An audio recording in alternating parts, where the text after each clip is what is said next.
Boa tarde, galerinha, tudo bem? Sejam muito bem-vindos ao Cancelou Podcast. Esse projeto aborda temas que atualmente são muito polêmicos, mas que sempre estiveram na história.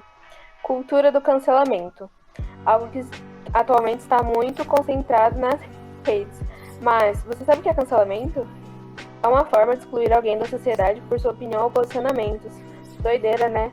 Agora veremos conceitos de como isso realmente funciona. Bruxa, substantivo feminino, aquela que usa suas forças sobrenaturais para sobreviver. Mulheres que foram caladas, oprimidas, reprimidas de suas liberdades, destituídas do poder sobre os próprios corpos, afastadas uma das outras.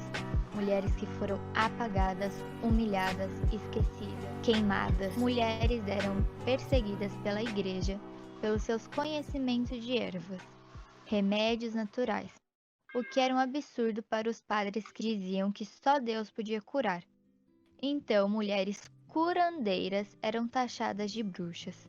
Mulheres que eram muito belas e atraíam olhares de homens era taxada de bruxa. Mulheres que tinham marcas de nascença, ruivas e que não conseguiam engravidar eram bruxas. Faziam testes absurdos com essas mulheres. Eram queimadas sem dó e sem nenhuma piedade. E até hoje, mulheres que são wiccanas são taxadas de aberração, como antigamente. Em filmes, retratam bruxas como feias, más, que comem crianças e que adoram o demônio. O que na real começou só com conhecedoras de ervas e chás foi para um horror de pessoas que só faziam o mal. E até hoje tem pessoas que acreditam nisso. Mas um segredinho entre nós. Só mulheres eram perseguidas e chamadas de bruxas. Agora os homens? Não. Eles eram feiticeiros. Os poderosos, que todos queriam conselho. Geralmente os feiticeiros eram conselheiros do rei. Só mulheres eram canceladas. Atualmente até hoje é assim. Mulheres mortas apenas por serem mulheres. Bom, e dá pra gente perceber claramente uma falta de ética quanto a essas pessoas que praticam esse tipo de coisa. A gente pode trazer de novo para o contexto histórico o cancelamento.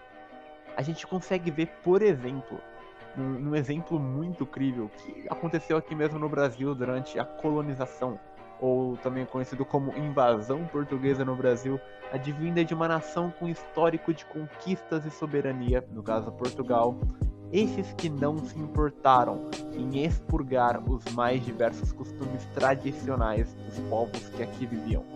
Pense bem, os portugueses, assim como os ingleses faziam e eram doutrinados a servir a sua pátria, logo não se importavam em se impor perante outras nações de menor porte ou sociedades menos civilizadas, já que se era ensinado nas escolas e na sociedade como um todo, de forma metafórica e prática, em países nesse determinado contexto que assim deveria ser, ou seja, dividir e conquistar. Com isso, temos uma clara falta de ética advinda dos tais conquistadores. Estes que certa vez foram os mesmos que queimaram as aqui já citadas mulheres, dadas como bruxas na Idade Média, simplesmente por serem diferentes deles. Agora escravizam e matam os nativos também por serem diferentes deles. Isso tudo veio de uma cultura de dominação, cortesia do conceito de serem uma grande potência, e por isso poderem fazer o que quiserem, assim cancelando os nativos, tanto em cultura, costumes, religião e até linguagem. A gente pode observar Nice. na história do nosso Próximo. país já começa de uma forma extremamente vil e terrível. A partir do momento em que uma ideologia vigente que homens pregam acabam por dominar e simplesmente segregar certos indivíduos até o ponto de matá-los e exterminá-los. Não sabemos quem foram os goitacás, não sabemos quem foram os tamorés, não sabemos de quase nenhuma tribo indígena. Pelo simples fato de que não importa, devemos estudar aqueles que sempre nos ensinaram, aqueles que sempre tiveram a língua. A partir do momento em que a linguagem ela é usada como comunicação, sabemos muito bem que as funções dela se adversem. pode ser emotiva, entretanto o principal é ser persuasiva, onde se escondem nomes, não nos deixam rastros e nós simplesmente não percebemos. Somos dominados através disso e acreditamos apenas naquilo. A linguagem ela é muito utilizada para a dominação. A partir do momento em que tiramos a essência da língua de alguns, conseguimos dominar muitos outros. Óbvio que durante a história do Brasil inteira, a gente observa que nunca sabemos de onde viemos. E um povo que não sabe de onde veio, não sabe para onde vai. E isso é claro. A partir do momento em que o Brasil já era uma terra de cancelados. Ladrões, prostitutas, pessoas que iam contra o governo, simplesmente vieram para cá. Para colonizar uma terra em que não tinha cidadãos, né? Eram apenas índios. Olha que loucura, não é mesmo? Mas a partir daí observamos que perseguições e ideologias se vêm e se encontram. Não estudamos quase ninguém. Uma figura que é mulher, negra e por aí vai, simplesmente ignoramos. Rosa Egipsíaca, uma mulher que foi escravizada, prostituída e mais tarde morta pela Inquisição, ela é apagada. Todos os seus feitos ninguém liga. Ela ajudou muitas pessoas, porém não é branca e nem falava português direito. Então para que estudá-la, não é mesmo? O cancelamento é dessa forma. É quase que calar a boca. Quem pensa não deve ser mais escutado, porque está indo contra o sistema. Isso me lembra muito as épocas da ditadura. Uma época em que pensar era errado, discutir mais ainda, ir contra qualquer ideologia é sinal de que você irá sumir. E o cancelamento faz o quê? Faz você sumir. Você é segregado, aquilo. Não irão lembrar mais de você. Você é perseguido. É isso. Será mesmo que o cancelamento compensa? O Brasil, do atual ao antigo. O que muda? O que somos? A história é cíclica. Na sociedade em que vivemos, cancelar alguém vem se tornando algo comum. Porém, isso acontece desde muito tempo atrás, como foi dito. A diferença é os modos em que são feitos e a proporção que se toma. Está enraizado que devemos julgar as pessoas pelo que é certo e errado, mas muitas das vezes isso foge do controle, como por exemplo julgar alguém por apreciar um certo estilo de música. A facilidade que a internet deu para crucificar tudo e todos vem banalizando o sentido inicial do cancelar, que era julgar ou trazer à tona casos necessários, como o maltrato aos animais. Nessa evolução só houve regressão. Podemos ver, por exemplo, o caso da Carol Conká, que tinha um discurso nas redes sociais que encantava a todos. Mas dentro de um reality show ela se mostrou uma pessoa agressiva e que cancelava outras, mas não olhava para suas próprias atitudes. Ao sair, conseguiu ver o quão foi rejeitada pelas pessoas, porém isso fugiu um pouco do controle quando começaram a envolver familiares dela até em ameaças de morte. Não há um parâmetro entre fazer comentários e ameaçar a integridade física. Punir alguém que é ignorante em um certo assunto te faz tão errado quanto. O jornalista e professor Arthur Depiev diz que as redes sociais são binárias. Os próprios símbolos dados para curtir e discutir tendem a ser binários. Ou isto ou aquilo. E a vida, às vezes, é isto e aquilo ao mesmo tempo. Então fica mais um espírito de manada. Vamos cancelar essa pessoa porque ela falou algo que eu não gostei. A gente tende a confirmar aquilo que a gente já acha. Existe essa carência nas redes sociais. Ele termina a sua frase. No BBB, vemos na prática como funciona isso. Lucas cometeu um erro e, ao invés de ser ensinado, foi humilhado e ignorado pelos participantes, apesar do mal-entendido ter sido apenas com 3. Todos viraram a cara para ele. Identificamos o efeito manada e o telefone sem fio, pois, sem nem ter conhecimento do assunto ou estar a par do que realmente aconteceu, as pessoas entraram na onda e criticaram ele só para não serem excluídos também, porque demonstraram um posicionamento diferente do coletivo, você será julgado. Na sociedade, a falta de compreensão do que é real e virtual. Dentro desse meio, temos a liberdade de passar só o que queremos, colocando expectativa em pessoas que mostram a vida perfeita e achando que temos o direito de julgá-la. Mas isso se dá com a exclusão das pessoas que cometem erros, porque não atenderam à expectativa do público. Mas eis a questão: cancelar resolve problemas da estrutura de desigualdade? Ou apenas exime a pessoa de se redimir e aprender com os atos dela? Punir seria a única forma de ensinar? A gente vê que não. Já que muitas vezes as pessoas voltam a cometer os mesmos erros, pois não soube o motivo daquilo ser errado. Nossa sociedade é composta por diversos tipos de pessoas, e dentre elas, pessoas têm acesso à informação. Então, julgar não seria a melhor maneira de ajudar o crescimento evolutivo. Também temos uma frase de Jean-Paul Sartre, que diz assim: a violência, seja qual for a maneira como ela se manifesta, é uma derrota. E também mais uma: não fazemos aquilo que queremos. No entanto, somos responsáveis por aquilo que somos. Todo ato terá uma consequência independente do que você fizer. Mas às vezes a gente faz algo no impulso. Mas mesmo assim, temos que assumir que fomos daquele jeito. E vocês sabem qual é o grande exemplo da falta de ética? O exposed. É o ato de expor informações pessoais, até mesmo fotos e vídeos íntimos.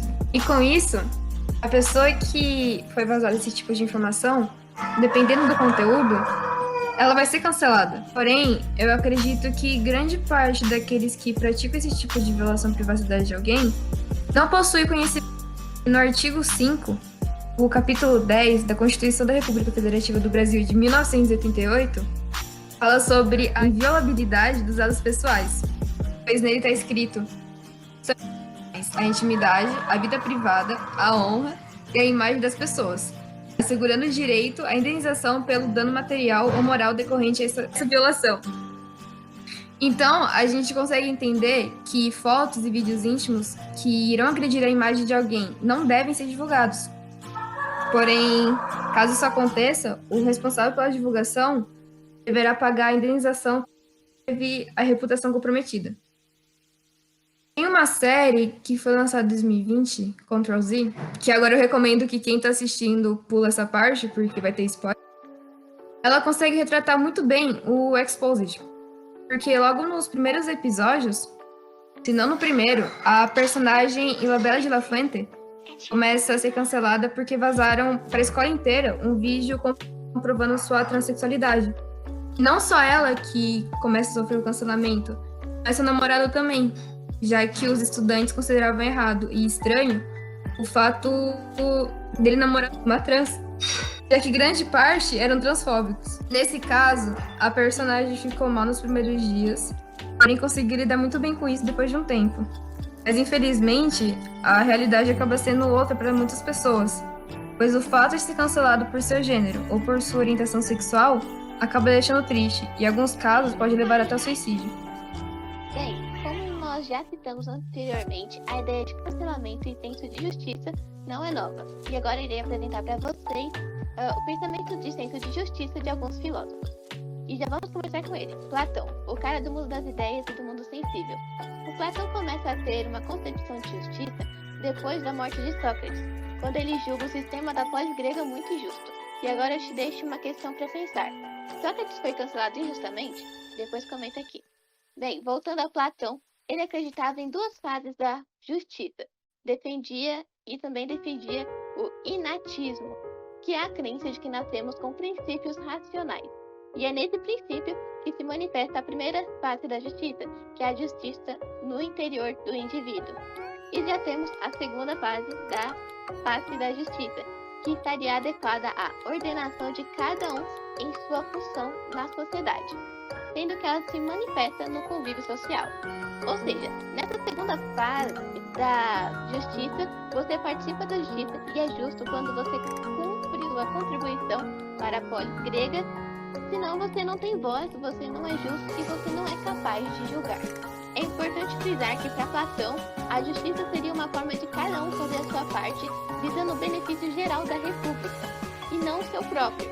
E aí, você acha que o cancelamento julga pensando no benefício geral ou particular? Depois comenta. A contraponto, vou apresentar agora o senso de justiça dele, o cara da metafísica, Aristóteles, que pensava que a justiça é algo presente na ordem natural das coisas, e é a finalidade da natureza, mas que só se efetivava em nós na prática social. Para ele, a justiça também tinha mais de uma face. A justiça geral estaria presente no indivíduo como se ele tivesse a moral da justiça dentro de si. Nesse caso, está a justiça de uma forma generalizada e considerada uma forma de sobrevivência ou natural, como por exemplo, a gente julgar que matar é errado.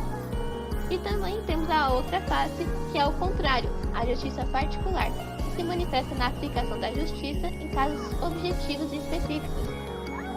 Como, por exemplo, nós consideramos matar errado, que se o indivíduo matar com o intuito de se defender, já não vamos achar tão errado, porque há camadas nesse julgamento. E é aí que se encontra a justiça particular. E agora eu vou apresentar o nosso último pensador da justiça, mas não menos importante, que é o Hope, que pensava que na condição original dos indivíduos vigorava o caos e a guerra de todos contra todos, provocado por seres egoístas por natureza, nós humanos, onde todos tinham direito a tudo, de modo que cada homem seria o lobo do outro homem. Na condição natural, não tem sentido a gente falar de justiça, porque cada um tem seus direitos livres, todos têm igualdade. Só que, em sociedade e no Estado, surgem as leis e há uma concepção formulada de justiça, marcada pelo cumprimento de regras que são pré-determinadas por um grupo vigente. De acordo com Hobbes, a justiça é fruto da racionalidade humana, e sua visão sobre o senso de justiça o fez ser considerado por alguns como o precursor do positivismo jurídico. Para concluirmos nosso debate, gostaria de compartilhar com vocês o filósofo que analisa as virtudes do erro e do fracasso, que é o Charles Pepin, que defende que experimentar o fiasco e o erro é o que nos torna humanos. Sabe quando julgamos ou cancelamos alguém? Nos sentimos superiores ou detentores da razão. Somos os sábios. Acontece que, do ponto de vista do Pepin, a inteligência de um indivíduo é qualificada pela capacidade de analisar e corrigir os seus próprios erros. Nesse sentido, cometer erros, além de ser inevitável, é necessário para entender os nossos desejos e prioridades. O erro é uma experiência humana que nos ajuda a nos reorientar, e negar a sua existência é regredir socialmente, o que nos prejudica muito, já que estamos vivendo em uma fase de falsa perfeição, onde errar é inadmissível. E para encerrar o nosso podcast,